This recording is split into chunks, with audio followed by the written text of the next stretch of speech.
Hello guys, welcome back to Sociology classes, Sociology first paper, BA part 2. Today our topic is causes of dowry. Okay, दहेज प्रथा के कारण. आज का topic है हमारा दहेज प्रथा के कारण. Okay, let's we start this video on this stanza causes of dowry. Okay, दहेज जैसी गंभीर समस्या को किसी एक कारण की सहायता से नहीं समझा जा सकता. ओके, दहेज जैसी गंभीर समस्या को किसी एक कारण की सहायता से नहीं समझा जा सकता. विभिन्न अवधियों में इस समस्या को बढ़ाने में अनेक दशाओं का योगदान रहा है. ओके, आरंभ में अनेक धार्मिक विश्वासों तथा कुलीन विवाह के नियम ने दहेज प्रथा को आरंभ किया, जबकि आज काले धन में वृद्धि होने तथा निम्न जातियों द्वारा उच्च जातियों के व्यवहारों का अनुकरण करने से दहेज की समस्या में वृद्धि हुई. ओके, तो दहेज जैसी गंभीर समस्या को किसी एक कारण की सहायता से नहीं समझा जा सकता. मतलब कोई एक कारण नहीं है इसके लिए.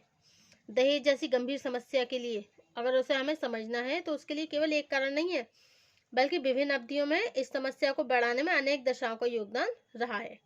ओके, जैसे धार्मिक विश्वास है. क्या है? धार्मिक विश्वास है. और क्या है इसमें? धार्मिक विश्वासों के साथ कुलीन विवाह के नियम है. तो कुलीन विवाह ने भी नियम ने दहेज प्रथा को आरंभ किया, जबकि आज काले धन में वृद्धि होने तथा निम्न जातियों द्वारा उच्च जातियों के व्यवहारों का अनुकरण करने से दहेज की समस्या में वृद्धि हुई है. ओके, दहेज प्रथा के प्रमुख कारणों को निम्न प्रकार से समझा जा सकता है.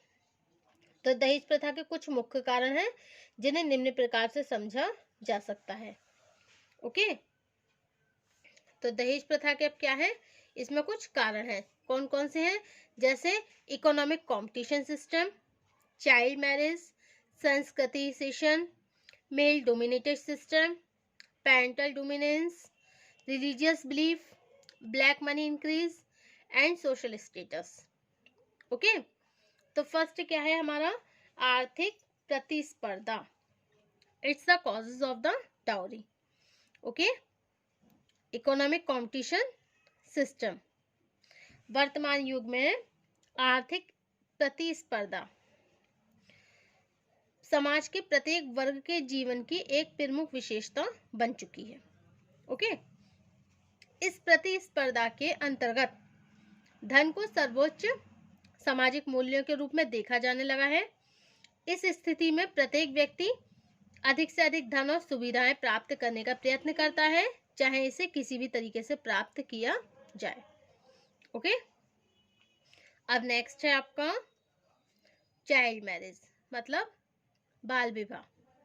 ओके, भारत में बाल विवाहों का अत्यधिक प्रचलन होने के कारण माता पिता के सामने ऐसा कोई आधार नहीं होता जिसमें वे लड़की की योग्यता को जान सके.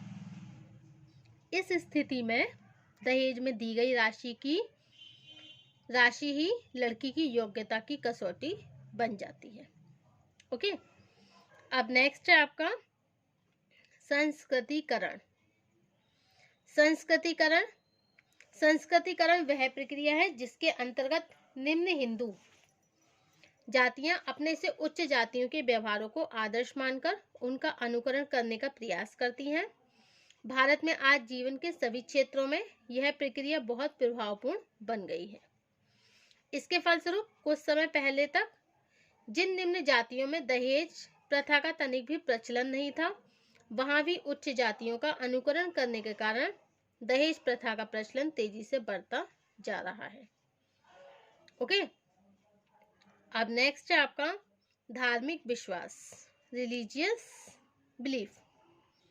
ओके, हिंदुओं के इस धार्मिक विश्वास ने भी दहेज प्रथा को प्रोत्साहन दिया. जो हिंदू है तो इनका जो रिलीजियस बिलीफ है इसने भी डाउरी सिस्टम को काफी प्रोत्साहन किया. माता पिता द्वारा अपनी कन्या को अधिक से अधिक संपत्ति, आभूषण और उपहार देना विवाह संस्कार से संबंधित एक धार्मिक कृत्य है।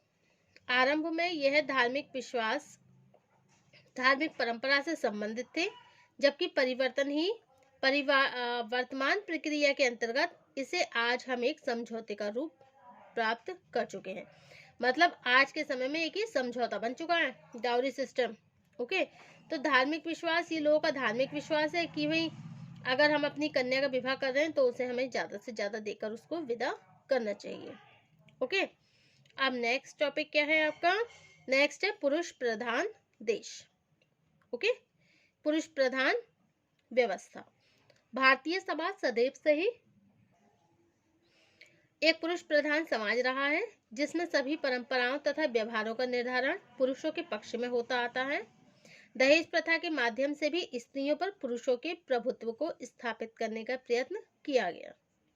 ऐसा नहीं कि स्त्रियों ने कभी इस व्यवस्था का विरोध नहीं किया है, लेकिन जब कभी भी स्त्री स्वतंत्रता के नाम पर कोई ऐसा विरोध किया गया तो कालांतर में उन्हीं को अनेक असमर्थताओं का सामना करना पड़ा। इसके फलस्वरूप स्थिति में कोई भी वास्तविक सुधार नहीं किया जा सका। नेक्स्ट टॉपिक है आपका कालाधन वृद्धि। कालाधन वृद्धि। ओके, वर्तमान समय में कालाधन, दहेज की बढ़ती हुई सीमा का एक महत्वपूर्ण कारण है। व्यक्ति काले धन को ना तो बैंक में रखता है और ना ही इसे व्यापार में लगा सकता है।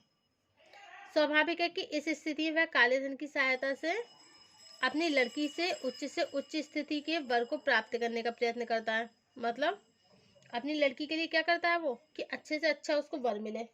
यही कारण है कि हमारे देश में काले धन में जितनी वृद्धि हुई है, दहेज में दी जाने वाली नगद राशि भी अपव्यय की सीमा में उतनी वृद्धि हो रही है। मतलब जितना काला धन बढ़ा है उसी के अनुसार दहेज में दी जाने वाली नगद राशि होती है और अपव्यय की जो सीमा होती है उसमें भी उतनी ही तेजी से वृद्धि हो रही है। ओके, अब नेक्स्ट है माता पिता का प्रभुत्व। भारत में आज भी विवाह संबंधों का निर्धारण करना माता पिता का अथवा परिवार का दायित्व है। साधारणतया इसमें लड़के लड़की को कोई स्वतंत्रता नहीं प्राप्त हो पाती है। स्वाभाविक है कि इस स्थिति में जीवन साथी के व्यक्तिगत गुणों की अपेक्षा उनके परिवार की संपन्नता अथवा दहेज की राशि को अधिक महत्व दिया जाने लगता है।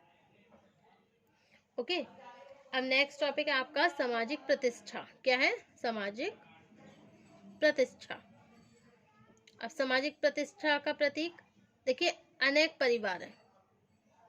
ठीक है, अनेक परिवार है दहेज प्रथा को इसलिए प्रोत्साहन देते हैं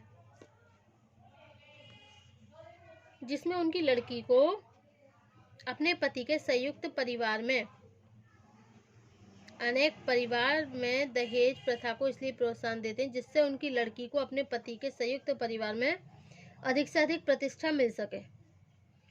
कुलीन परिवार भी सामाजिक प्रतिष्ठा के नाम पर ही सार्वजनिक रूप से दहेज की मांग करना उचित नहीं समझता। ओके, इस प्रकार दहेज प्रथा ने एक ऐसी दोहरी नैतिकता को जन्म दिया है जिसमें कन्या के विवाह के अवसर पर व्यक्ति दहेज प्रथा की आलोचना करता है। किसकी आलोचना करता है? दहेज प्रथा की। ओके, लेकिन अपने पुत्र का विवाह होने पर वह अधिकाधिक दहेज की मांग करना पूर्णतया न्याय संगत समझता है। तो अनेक परिवार जो है दहेज प्रथा को इसलिए प्रोत्साहन देते हैं जिससे उनकी लड़की को अपने पति के संयुक्त परिवार में अधिक से अधिक प्रतिष्ठा मिल सके। ओके, क्योंकि कुलीन परिवार भी सामाजिक प्रतिष्ठा के नाम पर ही सार्वजनिक रूप से दहेज की मांग करना अनुचित नहीं समझते। ओके, इस प्रकार दहेज प्रथा ने एक ऐसी दोहरी नैतिकता को जन्म दिया है जिसमें कन्या के विवाह के अवसर पर व्यक्ति दहेज प्रथा की आलोचना करता है और अपने पुत्र का विवाह होने पर वो अधिक से अधिक दहेज की मांग करना भी पूर्णतः न्याय संगत ही समझता है। ओके, अब नेक्स्ट टॉपिक है आपका माता पिता का प्रभुत्व। अभी आपको समझाया है, ठीक है, parental dominance. Okay okay, next है आपका कुलीन विवाह का नियम। क्या है? कुलीन विवाह का नियम। कुलीन विवाह के नियम के कारण एक और कुलीन परिवारों के लड़कों को कुलीन विवाह के नियम के कारण एक और तो कुलीन परिवारों के लड़कों की मांग अत्यधिक बढ़ जाती है, तो दूसरी ओर जीवन साथी के चुनाव का क्षेत्र बहुत सीमित रह जाता है। ओके, काफी सीमित रह जाता है। इस स्थिति में वर पक्ष को कन्या पक्ष से अधिक दहेज प्राप्त करने का पूरा अवसर मिल जाता है। ओके, तो इसमें क्या होता है, कुलीन विवाह के नियम के कारण एक और कुलीन परिवारों के कुलीन परिवार के जो लड़के हैं उनकी मांग बढ़ जाती है, दूसरी ओर जीवन साथी के चुनाव का क्षेत्र बहुत सीमित रह जाता है। इस स्थिति में वर पक्ष को कन्या पक्ष से अधिक दहेज प्राप्त करने का पूरा अवसर मिल जाता है। Okay, so these are the causes of the dowry.